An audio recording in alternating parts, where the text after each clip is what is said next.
Okay, guys, I'm over here today doing that emergency brake switch, and after a lot of research and consulting with my friend Jeff, the easiest way to get at that switch is to dismantle the whole assembly, the whole emergency brake assembly, which I've done, and I'm going to show you where the switch is and what it looks like before I do anything else.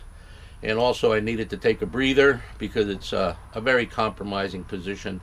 No fun to be in, and as usual, it's hotter than hell down here in Florida, and today is not an exception. Got the windows open, got the doors open, but it's still very hot. Yep. So let me show you a picture of that switch, where it's located, and then when I put it back up, when I put that unit back up, I will show you the 3 bolts, nuts and bolts that have to come apart to get that down. They are not easy to get to, but they are not impossible to get to. And any other way of doing anything with that switch is out of the question. Okay, so let me show you. All right, guys, there's the emergency brake assembly, and it mounts up there where you see that little blue wire. I just put that there temporarily. All right, right up here. Doesn't belong there. It hooks into the switch. Okay, but that's where it mounts to. As you can see, it's not like you got all the room in the world. All right, and the switch that's causing the problems is right here. The one that I'm pointing to with my finger. That's the one that's causing the problems. And it's a single wire switch. So apparently all it has to do is make ground. It moves, if you can see that. I'm not exactly sure how it's making ground, but I have a feeling this plunger goes up, and this might be the ground area here. I don't think it's this piece touching anything.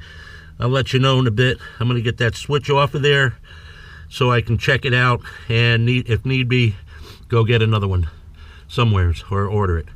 All right, guys, I'll talk to you in a bit. It's no fun being down here. Really, it's not. I got my belly with a seat thing going through it. Yep, the pedestal's going through it, and I got the doghouse off just so I can fit in here. It's more trouble than it's worth getting this pedestal out of the way. All right, see you in a little bit. All right, guys, this is going to be hard, but I want to show you what's going on here. Right now, this brake is in the released position. In other words, there is no emergency brake on. And if you look at this part right here, this plunger is touching this eccentric part of the pedal. And this part up here looks like a little washer, and there's 2 contacts. One side goes to ground through this screw, and this side is the contact that goes into the electrical system. So when it's like this, the circuit's not completed to ground, and the brake light does not turn on. Now, I got to put the camera down for a second to show you what happens when the brake is applied.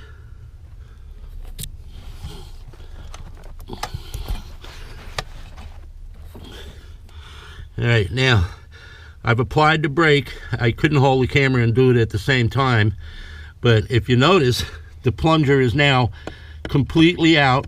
The spring has got it out, and this little washer thing, or the contact, is going across both of these terminals, thus completing the ground. It's a very simple switch, and I think the switch is fine. I think what's happened is that we have a bad ground through this screw, or we're not making good contact here. I don't know how much that switch is.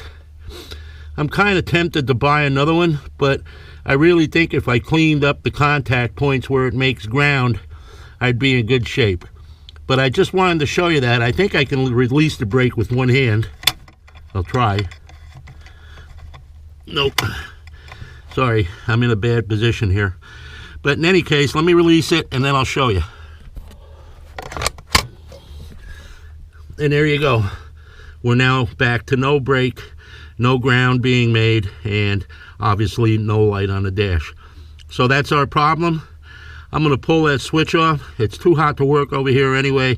Maybe I'll take the ride down to Ford and see how many hundreds of dollars that little cheap switch is. And once I get the part number, maybe I'll order it online. No hurry, right? All right, guys.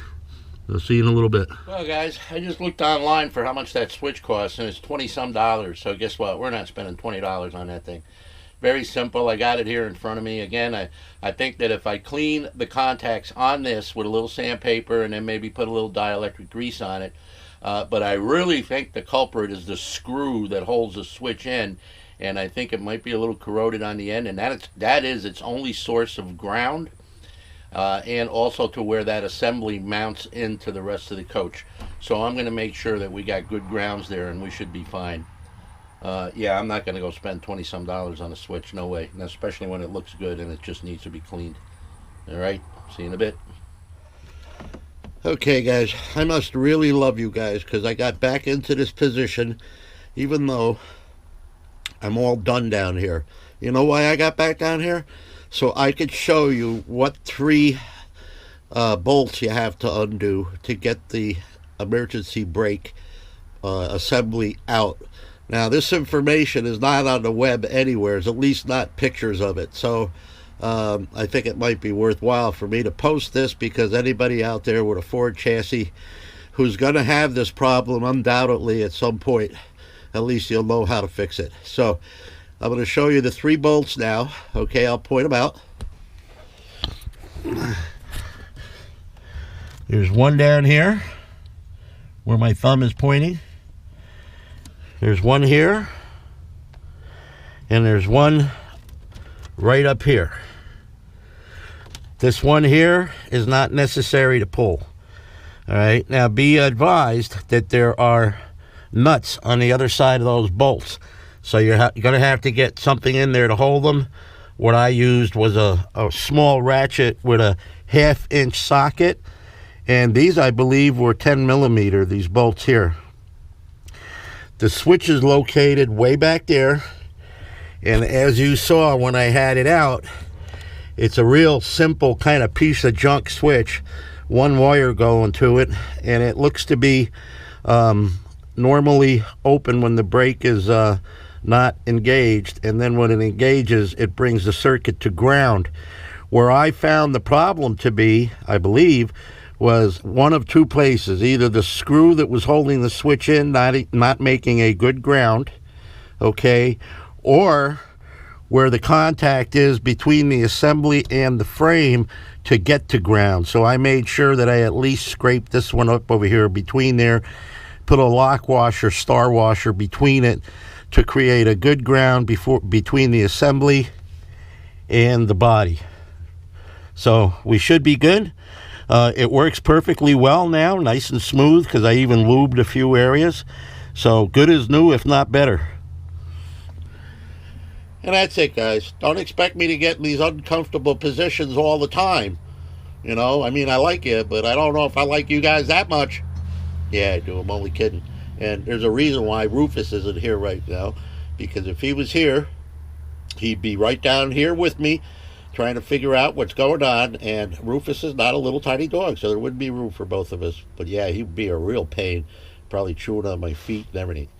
All right, guys, that's it for the brake switch. All I have to do now is put the seat back, put the doghouse on, and I am good to go. All right, sorry it took so long, but this was a bear of a project. Take care, guys. Have a great day. Don't forget to subscribe. Bye-bye.